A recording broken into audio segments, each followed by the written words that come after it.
എല്ലാ കൂട്ടുകാർക്കും പുതിയൊരു വീഡിയോയിലേക്ക് സ്വാഗതം. കേരള PSC ഇന്നലെ പുറത്തുവിട്ട നോട്ടിഫിക്കേഷനുകളിൽ ഏറ്റവും പ്രധാനപ്പെട്ട തസ്തികയായ സെയിൽസ്മാൻ അല്ലെങ്കിൽ സെയിൽസ് വുമൺ ഈ ഒരു തസ്തികയുമായി ബന്ധപ്പെട്ട പ്രധാനമായിട്ട് അറിഞ്ഞിരിക്കേണ്ട കാര്യങ്ങളും നോട്ടിഫിക്കേഷനിൽ പറയുന്ന കാര്യങ്ങളുമാണ് ഈ ഒരു വീഡിയോയിൽ നമ്മൾ നോക്കാൻ പോകുന്നത്. നമുക്ക് നേരെ വീഡിയോയിലേക്ക് കടക്കാം. അതിനു മുമ്പ് ആദ്യമായിട്ടാണ് നിങ്ങൾ ഈ ചാനൽ കാണുന്നതെങ്കിൽ ഒന്ന് സബ്സ്ക്രൈബ് ചെയ്ത് സപ്പോർട്ടും കൂടി ചെയ്യണേ. ഓക്കെ, ഈ ഒരു നോട്ടിഫിക്കേഷൻ ഗസറ്റിൽ പ്രസിദ്ധീകരിച്ചിരിക്കുന്ന തീയതി 30/9/2024 അതായത് സെപ്റ്റംബർ 30 ഗസറ്റിൽ പ്രസിദ്ധീകരിച്ചിരിക്കുന്നത്. അതുപോലെ അപേക്ഷിക്കാനുള്ള അവസാന തീയതി വരുന്നത് 30/10/2024 അതായത് ഒക്ടോബർ 30. കാറ്റഗറി നമ്പർ വരുന്നത് 328/2024. നെയിം ഓഫ് കൺസേൺ അല്ലെങ്കിൽ ഡിപ്പാർട്ട്മെന്റ് എന്ന് പറയുന്നത് ഹാൻഡെക്സ് ആണ്. Kerala state handloom weavers cooperative society ലിമിറ്റഡിലേക്കാണ്. നെയിം ഓഫ് പോസ്റ്റ് എന്ന് പറയുന്നത് salesman grade 2 or saleswoman grade 2.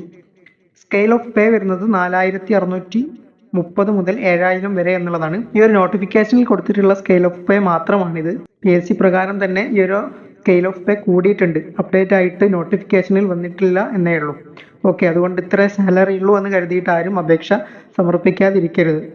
Number of vacancy എന്ന് പറയുന്നത് 3 ആണ്. നിലവിൽ 3 വേക്കൻസിയാണുള്ളത്. അത് എന്ത് തന്നെ ആയാലും പരീക്ഷയ്ക്ക് കഴിയുമ്പോഴേക്ക് ഇനിയും ഒരുപാട് വേക്കൻസികൾ വരാൻ സാധ്യതയുണ്ട്. ഓക്കെ, മെത്തേഡ് ഓഫ് അപ്പോയിൻമെന്റ് എന്ന് പറയുന്നത് ഡയറക്റ്റ് റിക്രൂട്ട്മെന്റ് ആണ്. അതായത് സാധാരണ രൂപത്തിൽ പരീക്ഷയിലൂടെ തന്നെയായിരിക്കും തിരഞ്ഞെടുപ്പ് നടക്കുക. ഈ ഒരു തസ്തികയിലേക്ക് അപേക്ഷിക്കാനുള്ള ഏജ് ലിമിറ്റ് എന്ന് പറയുന്നത് 18 മുതൽ 40 വരെയാണ്.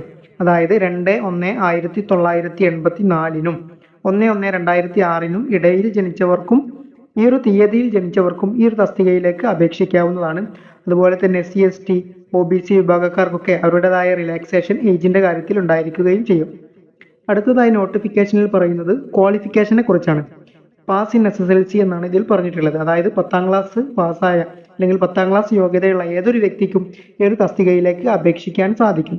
ഒരുപാട് ആളുകൾ സംശയമായിട്ട് ചോദിച്ചിട്ടുണ്ടായിരുന്നത് ഡിഗ്രി യോഗ്യതയുള്ളവർക്ക് ഈ ഒരു തസ്തികയിലേക്ക് അപേക്ഷിക്കാൻ പറ്റുമോ എന്നുള്ളതായിരുന്നു. തീർച്ചയായിട്ടും ഡിഗ്രി യോഗ്യതയുള്ളവർക്ക് ഈ ഒരു തസ്തികയിലേക്ക് അപേക്ഷിക്കാവുന്നതാണ്. ഓക്കെ, ഇത്രയുമാണ് പ്രധാനമായിട്ടും ഈ ഒരു നോട്ടിഫിക്കേഷനുമായി ബന്ധപ്പെട്ട് പറയാനുള്ളത്.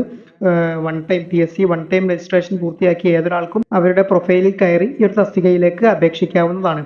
ഓക്കെ, ഈ ഒരു തസ്തികയിലേക്കുള്ള അപേക്ഷിക്കാൻ അവസാന തീയതി വരുന്നത് 30/10/2024 ബുധനാഴ്ച അർദ്ധരാത്രി വരെ അപേക്ഷിക്കാവുന്നതാണ്. ഓക്കെ, ഒക്ടോബർ 30 അവസാന തീയതി. അപ്പോൾ ഇത്രയുമാണ് ഈ ഒരു നോട്ടിഫിക്കേഷനുമായി ബന്ധപ്പെട്ട് പ്രധാനമായിട്ടും പറയാനുള്ളത്. ഈ ഒരു തസ്തികയുമായി ബന്ധപ്പെട്ട് മറ്റെന്തെങ്കിലും സംശയങ്ങൾ ഉണ്ടെങ്കിൽ താഴെ കമന്റ് ബോക്സിൽ രേഖപ്പെടുത്തുക. അറിയുന്നതാണെങ്കിൽ ഉത്തരം നൽകുന്നതായിരിക്കും.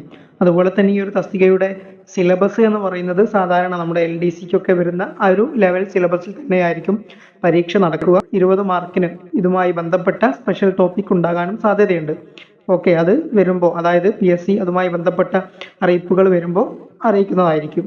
ഓക്കെ, അപ്പോൾ മറ്റൊരു വീഡിയോയുമായി വീണ്ടും കാണാം.